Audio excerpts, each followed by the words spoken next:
Okay, for this video, I'm going to do a book review.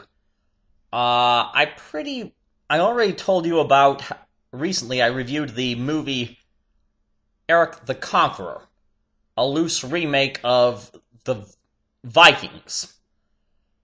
Well, now I got a hold of the book on which the movie The Vikings is based on. It's The Viking, singular, by Edison Marshall. Published in 1951. So, what's it like? Well, very good read. Fascinating. First off, it's written in a first-person point of view with Eric telling the story. Well, in this book, Eric's name is Ogier, and Einar's name is Hasting. So many name changes in this book, and a lot say the same, like Aiella and Ragnar and Egbert. But to avoid confusion, I'll just go on calling them by the names they were known in the movie. So that said,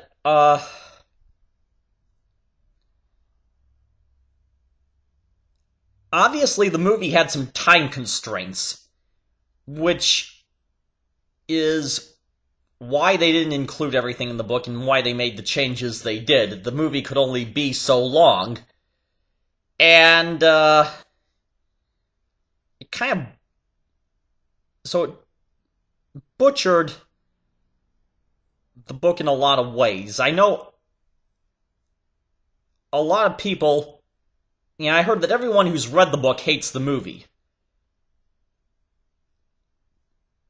But I don't think... obviously the movie's bad. You know my complaint about it is that it left too much unexplained. Which this book explains everything. Just kind of like Eric the Conqueror. It gives backstory on Egbert. He had claims to the throne of Northumbria, and that was his issue with Aiella. It even gives backstory on Sandpiper. The black... if you've seen the movie, he's the black character who can't talk and is deaf, and who provides the fish compass that guides them across the sea through the fog. But they don't really tell you much about him, and here he's got everything. He's a Moor, which explains why he's black. So, there you got all this unexplained stuff, yeah. It's explained in the book, although, if there's any complaint I have about the book, it's that it goes into too much detail. Like, why do I want to know every detail about every hunting trip they go on? But it does expand on,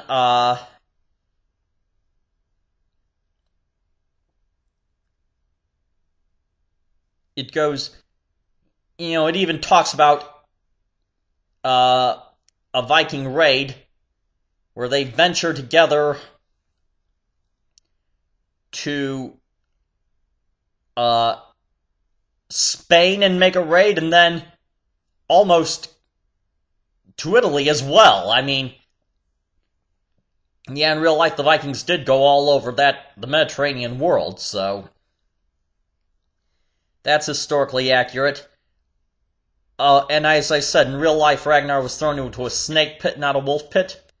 In this movie, it's a moat with stingrays and piranhas and eels and so forth. And Aiella does let him give him the sword. He cuts off Ogier's hand for a different reason. Read the book. I think you'll like it if you can get your hands on it. It's called The Viking.